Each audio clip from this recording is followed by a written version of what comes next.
Hi, everyone, and welcome to today's webinar, Difficult Conversations, Embrace Confrontation and Produce Long-Lasting Benefits, hosted by HRDQ-U and presented by Gary Turner. My name is Sarah, and I will moderate today's webinar. The webinar will last about an hour. If you have any questions, go ahead and type them into the chat area in your GoToWebinar control panel, and then we'll either answer them as they come in or after the session by email. Today's webinar content is from our reproducible training library, the title Navigating Difficult Conversations. If you are interested in delivering this training within your organization, please contact HRDQ. Our presenter today is Gary Turner. Gary is a senior faculty member of HRDQ, delivering dynamic sessions, certifying trainers, and teaching coaches. He completed his PhD coursework at The Ohio State University, was an organizational development director at M&M Mars for 9 years, and founded Turner Consulting in 1991. Gary has worked with Fortune 500 companies in the US and in 7 other countries. Welcome, Gary, and thank you for joining us today. Thank you, Sarah. I'm looking forward to this discussion around difficult conversations because this is a challenging topic for people. It's an important workshop that's needed in organizations around the world. As you can see on the screen, this workshop is focused today on the nature of these conversations and how to handle these tough conversations, what the stages are to prepare, to discuss, and to follow up. And finally, we're going to look at how do we minimize some negative responses and strengthen relationships. All of this is important because conversations can be very difficult. I would like you to think of a difficult conversation you've had in the past year, or maybe a conversation you should have had but lacked the courage to attempt it. Do you have one in mind? Okay, now that you have one in mind, I'd like you to think, what was difficult about that conversation? Type in a quick answer, and Sarah, would you read some of these as they come up on the screen? Sarah, just when you get some, just start reading them. Okay, sure. We've got some coming in already. We've got some good participation today. The first one, which was what I thought of too, it was going to be awkward. I had already told him once, and now I'm having to say it again. Someone else wrote, the person has a different opinion about everything. I was afraid of an argument starting. This person used to be my friend, but now isn't. That's sad. And this lady never changes or never listens to me. Well, thank you, Sarah. Let me interrupt because these are great examples of what makes a conversation so difficult. These are typical examples that we get in our workshops. And here are some examples that we get in our workshop. Oops, I just clicked too far, Sarah. I'm going to try to get back. Okay, there we are. These are ones that we've written down that we've had in workshops, that we're delivering bad news. We were giving negative performance feedback. We were saying no to a request. We were asking people to do something unpleasant or difficult. Maybe we had to acknowledge our own mistakes, and that comes in sometimes. And then one that's sensitive is we're dealing with personal things, and that's sometimes very awkward and difficult. So let's dive a little deeper with this. Now, we know what kind of conversations then become difficult. So what I want you to do out there is think about, well, why do you think these conversations are so difficult? Type in a quick response now. And Sarah, will you read several of these as these start coming up? Sure. So I can see people are typing. Oh, okay. So I'm uncomfortable with negative feedback. This guy is difficult to deal with. My boss is expecting me to change this mechanic's attitude. It's just hard for me and always has been hard. Yeah, let me interrupt you again because you see, a lot of this is very personal, isn't it? It's personal with the fact that maybe we're uncomfortable or the other person takes things so personally. And these things become extremely difficult for us. And maybe they're even a very sensitive area. So here are some things that we think are the kind of deeper dive into this. Um, these are examples we get in workshops. Uh, some of my professional business colleagues find it difficult to be a coach around these things because sometimes it seems with managers I work with, you have to push them to meet the improvement goals they have, or or sometimes I feel uncomfortable with this, even though it's in the best interest of my client to do so. I worry about the first one here, hurt feelings. I worry about embarrassing myself. Um, maybe I have feelings of powerlessness, or I'm afraid in the intense disagreement that's going to start and a conflict's going to break out. So similarly, managers in your organizations often have a grueling time with conversations, even when the conversation is in the best interest of the employee. And so your managers are looking for help. They're looking for what can I do? How do I approach difficult conversations? And here in the workshop, we have are 7 stages that we take managers through in terms of how to handle a difficult conversation. So each of these 7 stages has a variety of tips, ideas, suggestions, models, worksheets, and so forth for that stage. So in this webinar today, we're going to follow these 7 stages. Even though we don't have time to thoroughly explain each stage, it'll at least give you an idea about what that stage is all about. So stage 1 then in preparing is preparing for the discussion. Uh, with thorough preparation, the next 6 steps become a lot easier. And so let's look at preparation at stage 1 and figure out what does this all mean. The first suggestion we give in the workshop is prepare yourself. Well, what does that mean? You have to be mentally and emotionally ready for this conversation. Never begin planning when you're upset, you're angry, you're worried, you're tense. So your planning itself needs to be calm, just like you're going to want to be calm in the discussion. I like to do things that calm me down. I practice deep breathing. I wear a favorite shirt to make me feel good. Uh, so even for some people, planning out what they're going to wear helps them prepare themselves. And the second item is also huge here. Know what you want to achieve, what I am and what I'm not wanting to achieve. Because conversations can go AWOL pretty fast. And so you need a guiding light to keep the conversation on track. And then the third one, choose the right time and place. It's important that you consider the other person with this. What would be the right time and the right place for them to feel comfortable? Because, for instance, calling them into your office might not be a place that makes them feel comfortable. So arrange for the message to be prompt and clear. Tell the truth. Focus on the facts. Don't give them opinion, but here are the facts of the feedback. And prepare by seeing the other person's perspective. Think about what, from their point of view, is something that they are concerned about. So that's how to prepare.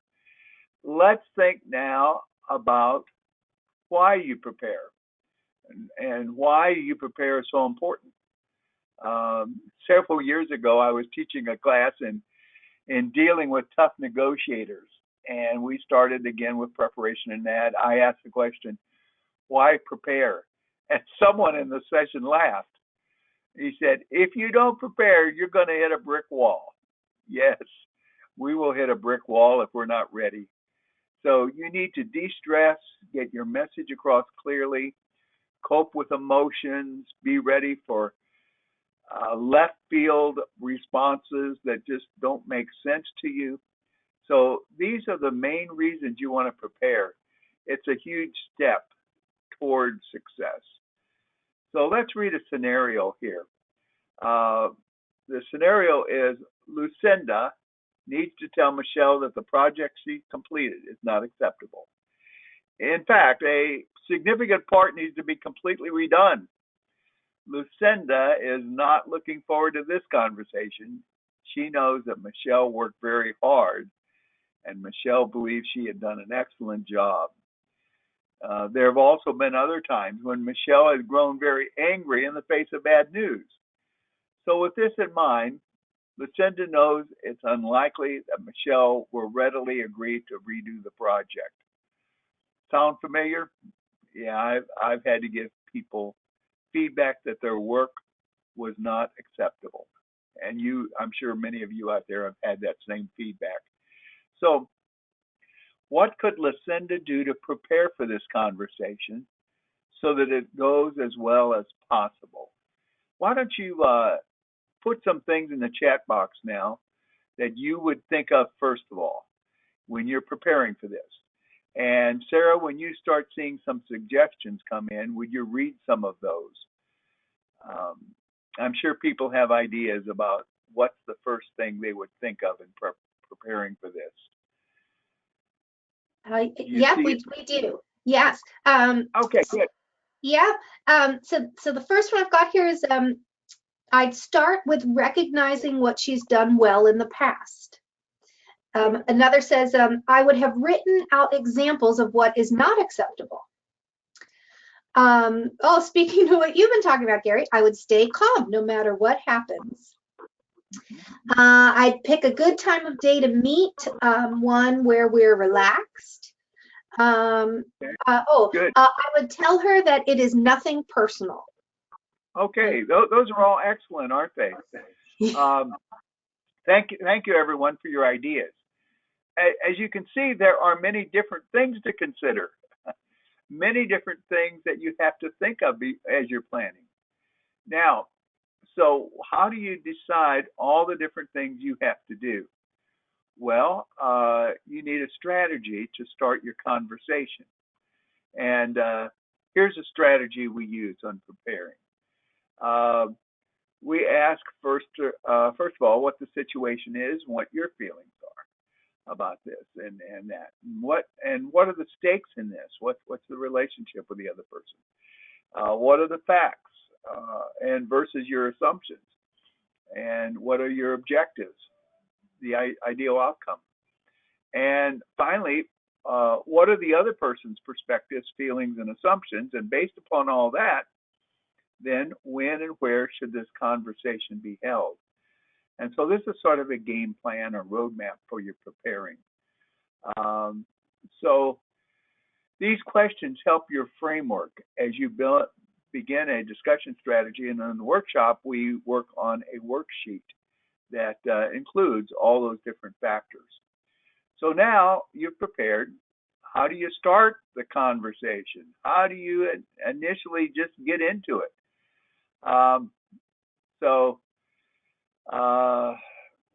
What are some things that you like to do? Do you like to tell a joke? Like, did you hear about the turkey that got into a fight? He got the stuffing knocked out of him. Oh my. Jokes I don't think go over very well. You chit chat about the weekend, about things that have happened, about what your football team did, or what do you do? And so I'm sure you have a lot of great ideas about this. But here's sort of what we say about how you start. Let the other person know that you want to talk. You know, that you want to have a convenient and arrange a convenient time for you to talk. Set the stage. One of the things we also say here is sit at a corner of the table next to one another, not across from each other. There's nothing like sitting on opposite sides of a table that often encourages friction. It almost looks like a battle of two people against each other. So make sure you sit like this couple are sitting here and kind of adjacent to each other. Then introduce the subject and get to the point pretty quickly. Explain what you're there for, introduce what you want to discuss, and then get to the point of what you're discussing. So here's some sample conversation openers. Notice how all these openers get to the business. You probably heard that we lost a big contract. I'd like to talk to you about your performance evaluation. I need a favor from you. There's something important that I would like to discuss. I have some bad news. Notice that these often start with the word I. It illustrates getting to the point from your perspective. It avoids blaming the other person. It doesn't start with you. You did this or you did that, but instead it's more what I need or I have, what I like. So the I opener is often the best. It opens the eyes of the other person to your situation. And then after you then open this whole conversation, how do you deliver the message? You've opened up this dialogue. You set the stage. You explained where you are, what I have, but now you need to get to the meat and potatoes of the discussion. So here are 5 suggestions in terms of the content. These 5 content ideas talk about what you're going to say. So the first thing is to be clear, specific, focus on facts, give examples, provide accurate information, ask questions, let the other person ask questions, answer them honestly. So this is about the content of what you are saying. But now the process has to look at how you say it. And how you say it are to stay calm yourself. Use positive body language. Sit up straight. Don't cross your arms. Make eye contact. Keep a neutral expression. Sit still. I was having a coaching discussion with someone this past year, a manager, and this manager I was coaching needed some help on how to have discussions themselves. And it was interesting. She was constantly tapping her pen and shaking her leg, and I thought, oh my, you need to just stay calm, and you need some composure. And when you have discussions with people, they would go better if you were just a little more composed yourself. So also avoid distractions and take responsibility yourself when it's warranted, and reframe the situation in a positive light. It can't all be bad news. There's got to be some good news that comes out of this. So this is the process then of how you deliver the message. So now that you've delivered the message, to have a meaningful conversation, you're going to have to listen and respond to what the other person's saying. And so what are some things you need to be prepared for as you listen and respond to them? They could have emotional responses. They could have a lot of facts. They could have a lot of stuff they've hit you with. So rule number 1, we call stay focused. It's so easy to get unfocused. So clear your mind. Make eye contact with them. Focus on one idea that they have. Ignore the distractions that are going to happen in this conversation. And so that's rule number 1. As you listen, stay focused and really make sure you heard them correctly. And then number 2, capture the message itself. Your brain and sometimes your ink pen need to be working hard here to capture that message. So watch their tone of voice. Be open-minded. Avoid making some assumptions. seek to understand what they're saying and what they're feeling. Avoid telling the other person what to do, and extract the main ideas. And so this capture the message takes a lot of intense activity. Um, I believe you need to have, someone asked me once, do you really need to have a pen and paper? Yes, I say you've got to have that, because they're liable to throw things at you that later become confusing. And so you want to capture the message as accurately, as factually as you can. And then the final rule, rule 3. This is an interesting one. It's called help the speaker. You want to help the speaker be able to say what they want to say. Here are a list of suggestions that we have for helping the speaker. So avoid you making any distracting nonverbal actions. Just stay calm. Encourage the speaker. I like to call it the head nod. Just kind of nod your head real slow. That encourages the speaker to keep on talking. And intercede with helpful comments so the speaker can recall his or her train of thought. So it might be a helpful comment saying, so you were surprised with the message also. Okay, so a little helpful comment feeding back real quickly where that person's at helps them stay on their train of thought. Keep your facial expressions open. Don't sit there with a poker face. Don't have a scowl on your face. Sort of look at the other person in a way that shows you're really taking in what it is they're saying. And maintain an alert posture. Have your posture so that you're really staying tuned to what's going on. And avoid interrupting. Let them go until there's a time that you can really say things. Because interruptions will, for some people, really upset them. They'll feel like you weren't listening because you interrupted me in the middle of a thought. Now, you've listened, you've helped the speaker, you've captured the message, you stayed focused.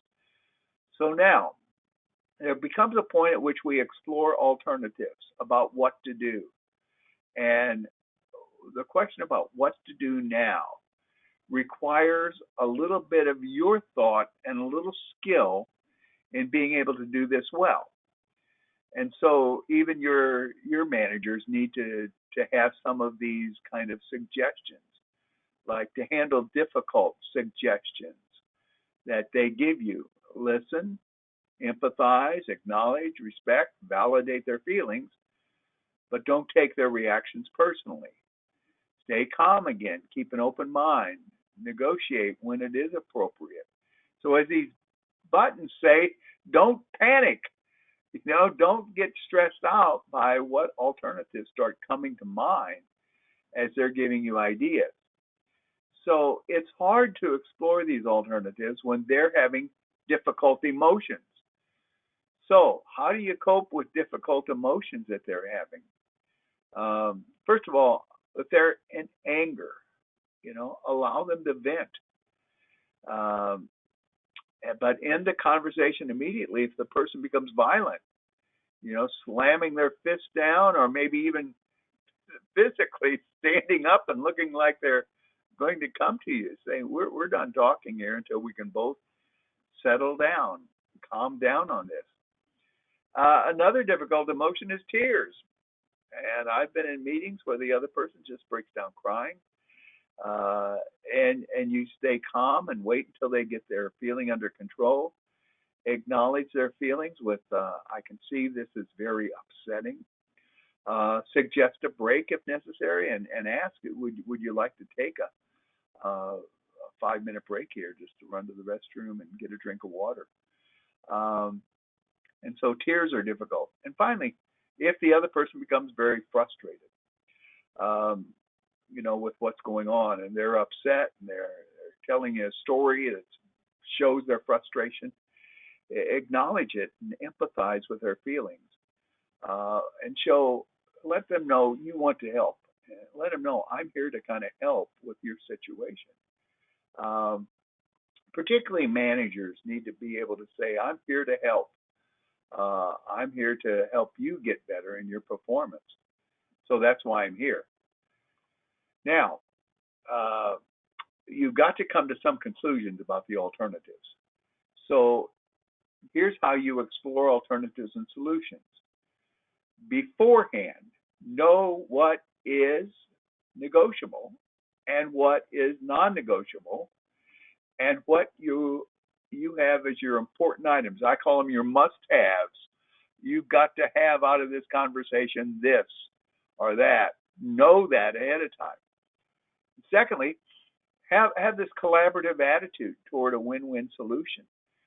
Let them know that I think we'll be able to work this out. And finally, the last thing here is generate possible alternatives. Keep an open mind. Consider ideas, and tell them, let's think about this. Maybe you identify a few solutions that are possible, and even close the meeting here with, let's think about these things. Let's sleep on them. Let's get back together and decide which of these things are really the best actions for us to take. So that takes us to the point of, now we've got alternatives. How do we at this point then close the conversation? What do we do in closing this conversation in stage 6? So I know I've heard a lot of different things that people say about closing it. One of the things I often hear is non-commitment. That it's difficult to close because the other person doesn't appear committal to things. And so sometimes it's non-commitment because of resistance. They outright say, I can't do that. I don't want to do that. And if that happens, you need to empathize with why they might not want to, but focus on the facts, offer evidence, and explain that this just has to happen. Sometimes it's passivity. They just sit there and they're a little bit in a trance hearing this, and they just don't seem to be committed to doing anything about it. And so if that happens, ask questions to draw out their thoughts. Ask them, so what are you thinking about this? What appeals to you in this? What is it you're worried about with this? And there are amazing things you can do by just sitting and drawing them out. So these are 2 major things we have. And again, there's worksheets in the workshop that will help you with this. Now, here's what you really need to do. Don't let the conversation drag out. Be alert for any signs of a natural ending. I sometimes call it when I see them with their head is nodding yes, when they've written something down, they are in agreement. You notice that the ending is coming because they close the notepad they're writing in. They kind of sense that, yeah, they've got agreement. You're agreeing, and so they feel like there's a natural ending. But one thing to do when it just feels like it's the ending is clarify next steps and say, here's what I see as the next steps. Is there anything I missed? Or anything from your point of view we've got to do? Then look for a way to end on a positive note. I call it sometimes the vision statement at the end, about when this is worked out, when this is changed, when this happens, this is going to be great. And so end on that positive note about your optimism for the way things are going to work out. And finally, just make sure you add let them add anything they want to add at the end, and just say to them, now, is there anything we failed to talk about here? Anything we have missed talking about? And let them say anything they want to say at that point. So that closes out the conversation. And finally, stage 7. There is follow-up that has to happen. There's obvious things to follow up with that are on the accountability actions that you agree to. Now, those are obvious. And so if the person says, by May 1st, I will do this, You have that as an action plan, an item, and you need to follow up on that. And before May 1st gets there, you need to check with them. Are they coming along on getting that done? And so those are obvious follow-ups that all of you know to do.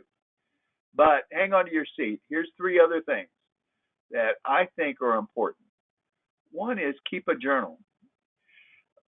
Keep a journal of your conversations, and particularly note what went well, what you might do differently in the future. What went well in the conversation? What did you do well? What did the other person do well? And what might we do differently if we have a conversation again about this? Because you might have had a conversation and then you find yourself having to have the same conversation about 2 months later. And that journal will help you review what went well, what do I need to do, and what do I do now. Secondly, when it makes sense or when it's possible, talk to the other person involved in the conversation. At some point, ask them, how did that conversation go for you?